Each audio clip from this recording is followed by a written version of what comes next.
When I was young, my family lived overseas. I lived in Indonesia for a few years. And my mother, she didn't have the money to send me where all the American kids went to school.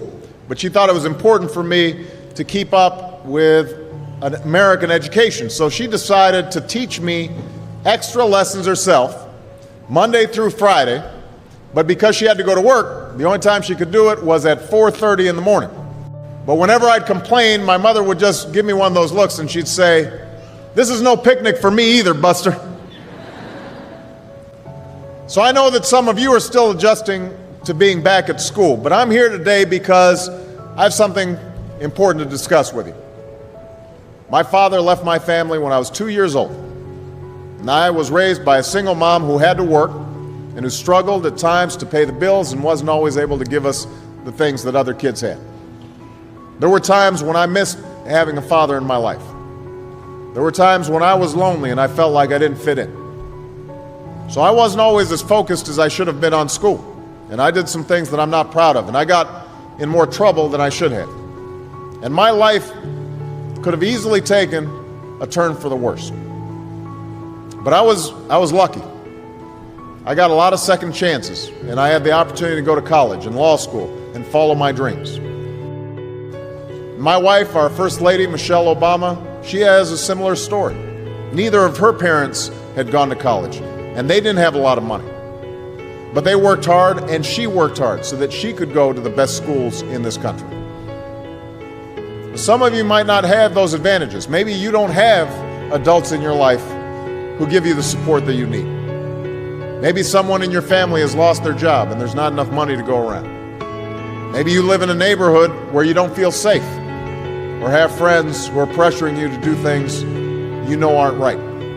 Maybe you could be a great writer, maybe even good enough to write a book or articles in a newspaper, but you might not know it until you write that English paper, that English class paper that's assigned to you.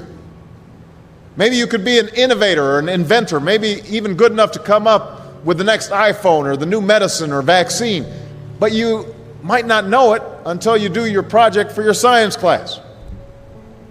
Maybe you could be a mayor or a senator or a Supreme Court justice, but you might not know that until you join student government or the debate team. And no matter what you want to do with your life, I guarantee that you'll need an education to do it. You want to be a doctor or a teacher or a police officer? You want to be a nurse or an architect, a lawyer or a member of our military? You're going to need a good education for every single one of those careers. You cannot drop out of school and just drop into a good job. You've got to train for it and work for it and learn for it. And this isn't just important for your own life and your own future. What you make of your education will decide nothing less than the future of this country. The future of America depends on you. What you're learning in school today will determine whether we as a nation can meet our greatest challenges in the future. You'll need the knowledge and problem-solving skills you learn in science and math to cure diseases like cancer and AIDS, and to develop new energy technologies and protect our environment. You'll need the insights and critical thinking skills you gain in history and social studies to fight poverty and homelessness, crime and discrimination, and make our nation more fair and more free. You'll need the creativity and ingenuity you develop in all your classes to build new companies that will create new jobs and boost our economy. We need every single one of you to develop your talents and your skills and your intellect so you can help us old folks solve our most difficult problems. If you don't do that, if you quit on school, you're not just quitting on yourself, you're quitting on your country. Now, I know it's not always easy to do well in school. I know a lot of you have challenges in your lives right now that can make it hard to focus on your schoolwork. I get it. I know what it's like. But at the end of the day, the circumstances of your life, what you look like, where you come from, how much money you have, what you've got going on at home, none of that is an excuse for neglecting your homework or having a bad attitude in school.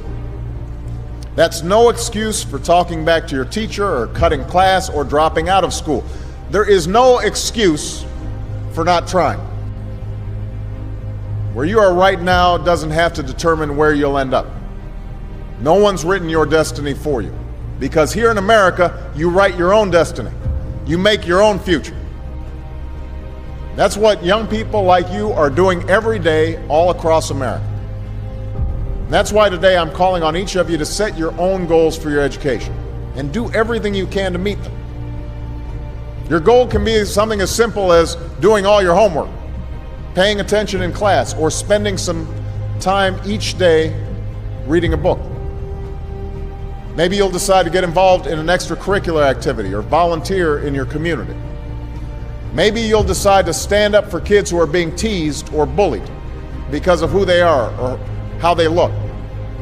Because you believe, like I do, that all young people deserve a safe environment to study and learn.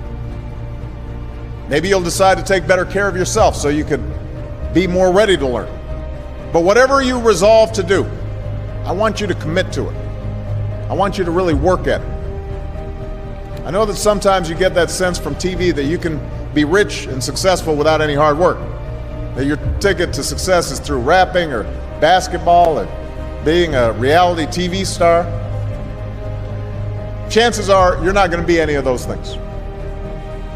The truth is, being successful is hard. You won't love every subject that you study. You won't click with every teacher that you have. Not every homework assignment will seem completely relevant to your life right at this minute.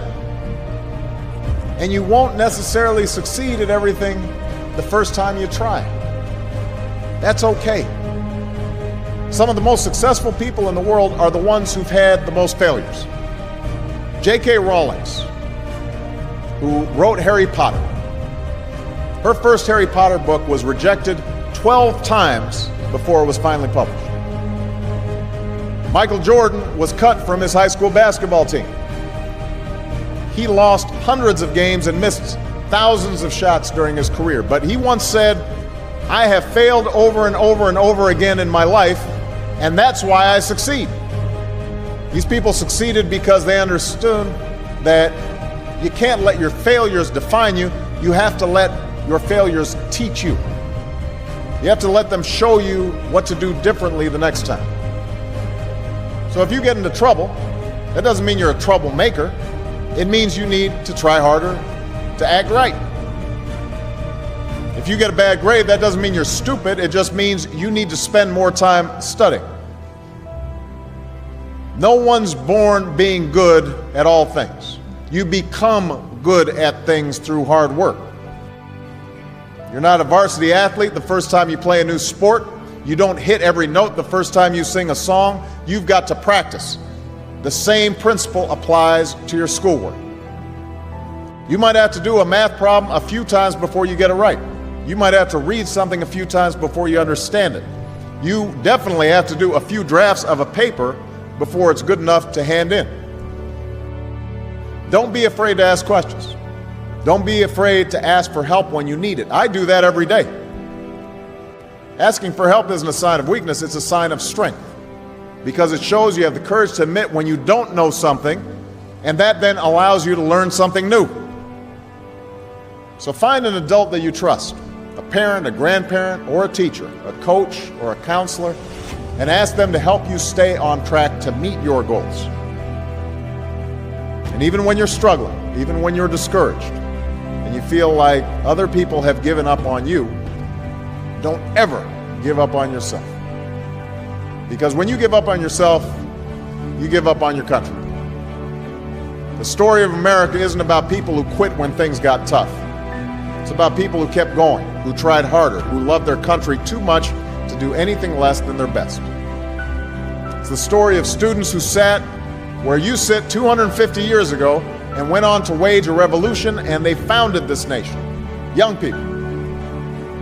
Students who sat where you sit 75 years ago, who overcame a depression and won a world war, who fought for civil rights and put a man on the moon. Students who sat where you sit 20 years ago, who founded Google and Twitter and Facebook and changed the way we communicate with each other. So today, I want to ask all of you, what's your contribution going to be? What problems are you going to solve? What discoveries will you make? What will a president who comes here in 20 or 50 or 100 years say about what all of you did for this country? You know, your families, your teachers, and I are doing everything we can to make sure you have the education you need to answer these questions. I'm working hard to fix up your classrooms and get you the books and the equipment and the computers you need to learn. But you've got to do your part too. So I expect all of you to get serious this year.